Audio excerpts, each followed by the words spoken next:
Alors, c'est le bull run ou c'est pas le bull run? On va voir tout ceci ensemble. Exactement ce qu'on a dit avant les élections, l'accumulation ici sur Ether, sur BTC, tout ce qu'on a dit avant les élections se sont produits. Donc, bien évidemment, la structure était bullish. On n'a pas attendu que Trump arrive au pouvoir. Mais en tout cas, ça va être le moment de débrief pour voir les configurations qui viennent d'être confirmées et potentiellement, du coup, pour une suite de phases haussières. Écoutez bien parce qu'il y a des opportunités à venir saisir et des opportunités à ne pas saisir. Je vais vous montrer le cas de Kaspa, des idées reçues, des erreurs que vous allez faire et qui vont vous faire un peu louper tout ce bull run là. Bref, on rentre dedans et bien évidemment vous verrez tout ça. C'est parti.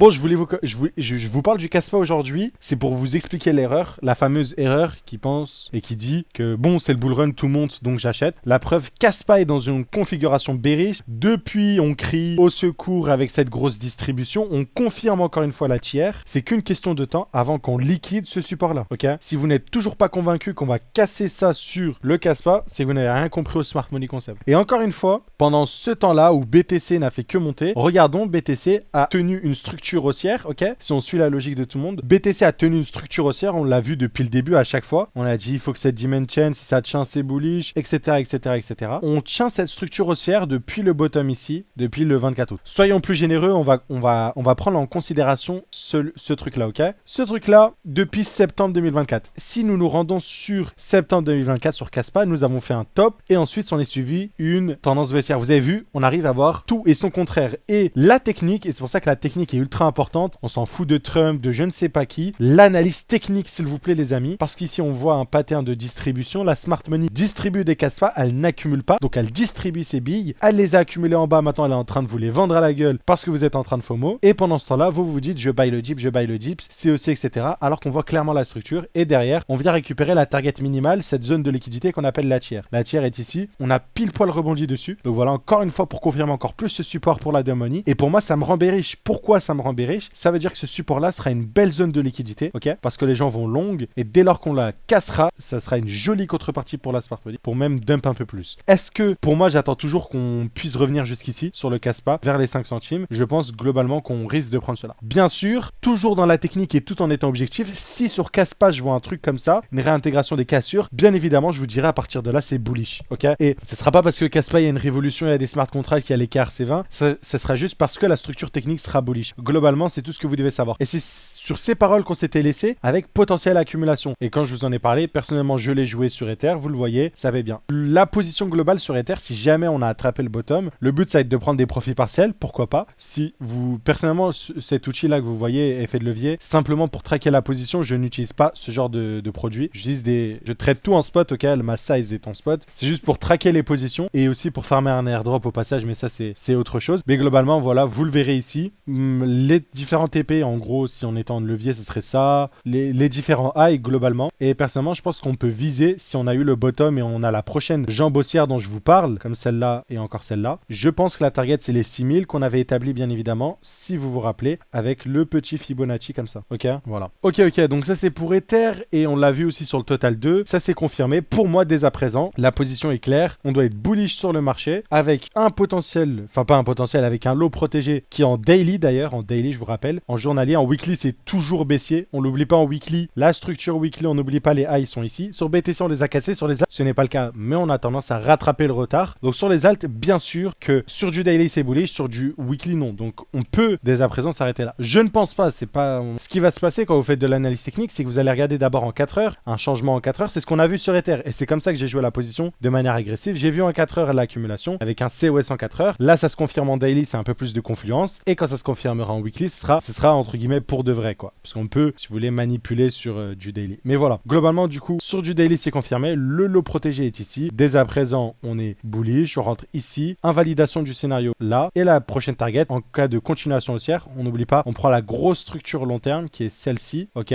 Dans ce cas-là, on va minimum récupérer le dernier high. Et si je ne m'abuse, on peut utiliser la même logique qu'on a eu sur Ether. Ok. Et d'utiliser ça. Donc déjà, là, c'est une position à RR de 2,47. On peut viser jusqu'au voilà, un report du retracement ici. Et on peut viser ces zones-là avec un RR du coup de 7,43. Bref, donc là sur les alts, globalement c'est ça à suivre. Vous mettez les alertes là. Si ça s'inverse, bon c'est pas grave. Dans tous les cas, vos zones d'entrée devraient être dans ces zones-là à peu près. Si vous avez rechargé par palier. Donc ça c'est pour le total 2. Pour le total 3 c'est pareil. Juste le total 1 c'est différent vu que en weekly on l'a déjà confirmé. Mais vous verrez, et c'est là où la comparaison est assez intéressante, c'est qu'on a un espèce de décalage horaire entre ces différents graphiques. Vous le verrez. Donc on va regarder par exemple sur cette cassure-là. Si on regarde, cette cassure-là a eu lieu le 23 octobre 2023. Si on regarde sur nos amis les altcoins, on va mettre ce high-là. Déjà, donc ce high-là a eu lieu le 10 juillet, donc à peu près les tops se corrèlent. Par contre, la cassure, elle a eu lieu le 6 novembre, alors que sur le total 1, elle a eu lieu le 23 octobre. Il y a eu à peu près 2 semaines de décalage. Les tops sont à peu près similaires, ou je dirais même à la même date, parce que c'est assez logique. La dominance de BTC, vous vous rappelez, la BTC.D sur vos graphiques, BTC.D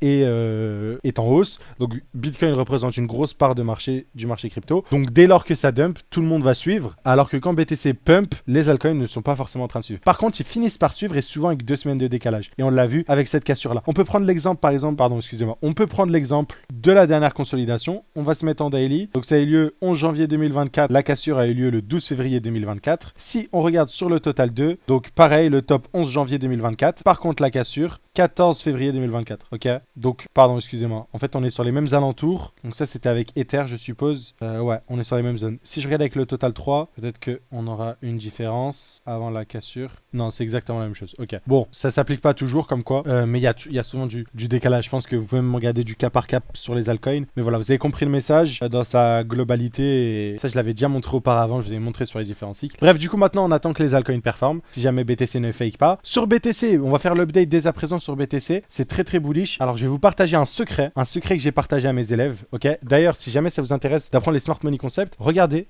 ici. Vous avez un channel Nos Analyses. On était là sur le bottom du Tao avec la prise de liquidité, etc. Cette Jimendola a été partagée, les paliers aussi. Donc on a pu rentrer sur le Tao avant l'explosion. Pareil avec le Dodge avant l'explosion. Tout ça grâce à l'analyse technique. Même si les gens étaient en train de FUD Tao, en train de dire il y a ci, il y a ça comme problème. Ok. Bien évidemment, la technique nous disait le contraire. Avec la cassure, on le savait. Ça a explosé directement. Donc si ce genre de choses vous intéresse, n'oubliez pas, vous pouvez avoir base de smart money concept gratuite, ok, pour une première initiation. Si vous voulez passer le pas pour passer à la suite du bull run, la première école de smart money concept, ici, 1 an d'accompagnement en 12 mois, ok, plus de 10 ans d'expérience et on a formé plus de 200 élèves. Ok, on forme des gens, alors qu'on soit clair, on forme des gens depuis 2022, on a des profils depuis 2022. On a tradé plusieurs marchés. Là, on s'est focus sur les cryptos parce qu'il y a le bull run depuis 2022, mais depuis fin 2022, début 2023. Avant, on était sur du forex, des actions, etc. Et au fur et à mesure, là, l'opportunité sur les cryptos. Donc voilà. Vous avez une vidéo qui explique le fonctionnement, mais n'hésitez pas. Ça passe exclusivement par un appel parce qu'on choisit qui rejoint. On ne peut pas faire rejoindre n'importe qui, étant donné qu'on vous a le week-end en Zoom call tous les week-ends pendant 1 an, etc. On vous a aussi dans le chat général pour discuter sur le Discord partagé. Donc on veut bien évidemment des profils qui sont intéressants. Donc voilà, si jamais ça vous intéresse, allez regarder vraiment parce que en fait, si même je suis honnête avec vous, je vous dirais, c'est un peu triste que là le BTC va pump, je vais faire plus de vues. Donc il y a des gens qui verront plus cette vidéo là et le fait que je promouvois l'école et ils vont venir maintenant. Alors que je vais ressortir un extrait un autre jour, ok. Et je vous jure que pendant la correction, pendant là, c'est vraiment là où je vous disais, s'il vous plaît les gars, s'il y a bien un moment où il faut se former, c'est dans ces zones-là. Parce que là, vous allez avoir le temps de voir tout ça, d'analyser, etc. et de pas être dans le FOMO, de faire les erreurs. Vaut mieux tard que jamais. Et encore là, on est encore aux portes de ça, donc n'hésitez pas. Donc voilà. Et bien sûr, on a aussi un portefeuille au sein de l'école. Je vais pas vous le partager. Parce que voilà, c'est pour les élèves. Par contre, ce que je peux vous dire, globalement, on l'avait dit avant les élections, dernière zone, les trucs comme BitTensor, etc. Voilà. Mais pour vous dire, on a réussi quand même à commencer un portefeuille à 500$ ou 600$. On l'a monté à 21 000 et voilà. Donc on vous tiendra updated. Et vous pouvez regarder les screens du canal Telegram. Si vous regardez dans les médias, ok. Donc si on scroll down sur les médias, vous pouvez voir. Alors, on va essayer de regarder ça ensemble, les portefeuilles là. Et si on regarde le début du challenge, pour vous montrer, bien évidemment. Voilà quoi, 3000. Là, on avait réussi à monter à 3000$. C'était quoi? C'est pas la date. À novembre, donc au début du pump. Et ainsi de suite, on le voit exploser. 7000, etc. Donc voilà. Si jamais vous voulez suivre ce portefeuille, n'hésitez pas. C'est aussi inclus dans l'école. Maintenant, on revient sur BTC. Le secret que j'ai dit à mes élèves et je vais vous le partager, c'est que pour moi, ok, dans cette accumulation là, on avait vu les schémas. ok? Pour moi, dans cette accumulation-là, je pense qu'on n'offrira pas de retracement. Pourquoi? Je vais m'expliquer. Le but réaccumulation, c'est ici vous faire capituler et d'accumuler votre supply ici, ok? C'est de la réaccumuler votre supply. Donc oui, le but ici, c'est que vous vendiez, on vous rachète vos BTC. Et globalement, le but, c'est de vous faire FOMO, mais après, pas ici. Je vais vous expliquer. Si on regarde sur la dernière réaccumulation qui était plus courte, ce qui va se passer, au début, on va tout vous racheter, vous allez capituler, ok? Et en fait, on va monter, et quand on va monter, on va verser la structure, vous allez vous dire, ok, j'attends le retracement. Le fameux retracement au 0,5, etc. Vous verrez que le marché ne vous offrira pas de retracement. Le premier retracement qu'il va vous offrir, c'est souvent dans la phase distributive. Et là, je suis en daily. Bien sûr que si je vois en 4 heures, je vais voir des mini retracements ici, ok?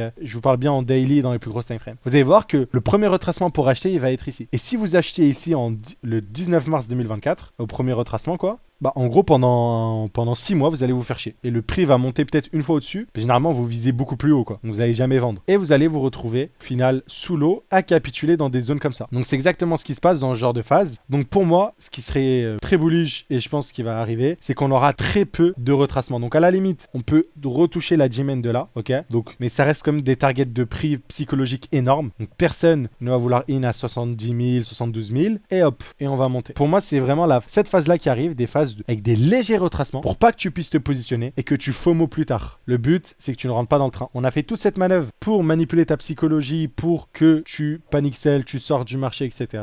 Maintenant, pour te faire FOMO, quand on arrivera dans la phase distributive, qui pourrait arriver autour des 100 000 $, un peu en dessous, il faudra suivre les paliers psychologiques 80, 90, 100, etc. Mais autour de 100 000 à peu près. Et dès que là, on aura le premier retracement, ça sera souvent dans l'automatique rallye, si vous voulez, dans les phases de week off. Mais bref, passons. Donc pour moi, ma vision sur BTC, et c'est ce que je disais, c'est que là, en gros, si vous n'êtes pas dedans, le marché vous offrira de très légers retracements, voire pas du tout, pour que vous ne puissiez pas vous positionner. Globalement, c'est ce que j'entrevois sur BTC. Donc à la limite, 70, 72 à peu près, mais après, ça devrait très vite reprendre du poil de la bête et aller plus haut. Pour pas que toute cette phase-là de réaccumulation soit annulé quoi. Parce que oui, ils ont réaccumulé ici. Maintenant qu'ils ont réaccumulé, ils ne vont pas vous laisser l'entrée pour pouvoir vous faire FOMO là-haut. Et là, ils pourront vous distribuer leurs pièces et leurs bitcoins. Parce que si tout le monde est dans le train, il n'y a personne pour acheter si tout le monde gagne. Qui bien évidemment, vous l'avez compris, il faut bien des gens qui vous rachètent ici pour pouvoir vendre vos grosses pièces. J'ai aussi partagé dans l'école des signes pour moi,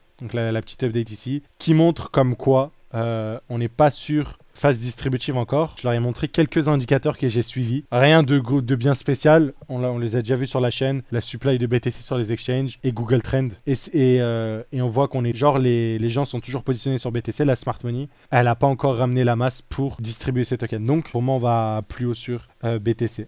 Voilà. Donc, rappelez-vous, normalement, léger retracement pour pas vous laisser rentrer et vous faire FOMO dans la phase distributive. Donc, le but, c'est soit de se positionner environ maintenant à peu près 70-72, ok, soit d'aller sur les configurations d'altcoin. Du coup, on a dit Kaspa, techniquement, c'est dégueulasse, ok, donc on s'en fout. Par contre, on a des alts. Je vous prends le cas du Theta que j'ai partagé. Vous le voyez ici, création de QL qu'on vient liquider. On est à 2 doigts d'avoir le COS. Si vous analysez bien, ok, les smart money concepts, vous regardez sur Tao, c'est à peu près ce qu'on a eu sur le Tao, ok. C'est à peu près ce qu'on a eu sur le Tao. On effleure le dernier high, on distribue, on retrace, donc potentiel retracement, et ensuite, boum, on explose. Donc vous avez le Theta. On a le fetch, donc moi je suis rentré sur le fetch. Donc voilà, en gros, c'est des configs à peu près comme ça, avec des cassures pour viser du coup les derniers highs. Bien sûr, en cas d'invalidation, ce niveau-là. Et du coup, on n'est pas sur une reprise et on s'est trompé. Donc voilà, du fetch, du theta, pardon. Bon, aujourd'hui, je vais vous partager quelques alts. Demain, on ira faire le point sur Solana, puisque Solana, on reviendra sur ce que j'ai dit et sur ce qu'on voit. Des trucs comme AKT, j'aime bien. Les trucs comme AKT, j'aime bien. Surtout si on valide ce bottom-là, ok. On vient casser celui-là, ça peut aller vite, ok. Donc ça ressemble un peu au bottom qu'on a eu ici environ. Enfin, pas exactement, mais voilà. Donc sur AKT aussi, c'est quelque chose à suivre. Côté Atom, c'est pareil. Donc en fait, ils ont tous la même config. Et on le voit sur le total 2 et 3 que je vous ai montré. Donc on a pris ces liquidités-là. On n'est pas les plus bas que ces derniers lots. Et on casse des highs en daily. Donc est-ce que dès à présent, ça va s'accélérer, on va repartir? C'est ce qu'on doit voir. Bien évidemment, en plus, le cas d'invalidation, il est ici. Donc là, voilà, la potentielle perte, elle est minime. Et au final, on repartira au point 0. On sera sur un truc comme ça. Et on attendra plus longtemps. Ce que je ne pense pas au vu de ce qu'on a sur BTC et de la réaccumulation. Mais vous avez compris à peu près le niveau d'invalidation et ce qu'on vise par la suite. Voilà, voilà. Ça ressemble un peu à ce qu'on a ici, quoi, des accumulations. Et ça va très très vite. Et si jamais, en fait, tu arrives à avoir l'accumulation, donc bon, c'est des setups risqués, mais en gros, c'est ça, quoi. C'est que tu arrives à avoir, tu rentres ici. Donc, tu as plusieurs prises de profit, mais le but, c'est de viser la structure et de viser les derniers, les highs. Donc, celui-là, celui-là, celui-là, celui-là. Voilà, même jusqu'à celui-là. Mais bon, si on s'était arrêté ici, on est quand même sur un RR de 10, pardon, parce qu'on a, entre guillemets, réussi à rentrer sur le bottom. Bref, voilà, vous avez compris la logique. Je vous laisse sur ça. Très ravi de voir que ça évolue. On verra bien, du coup, ce que le marché nous fera, mais pour moi, des légers retracements pour continuer à push higher, pour pas que vous puissiez vous positionner et vous offrir une phase de retracement dès lors que ce sera le moment de vous distribuer à la gueule. Voilà, voilà. Ceci étant dit, je vous souhaite une très bonne journée. Rejoignez l'école, s'il vous plaît, pour profiter de la suite, parce que la suite sera, selon moi, expéditive, toujours à la phase la plus cool, mais la plus courte. Donc voilà. Allez, à très très vite et très bonne journée.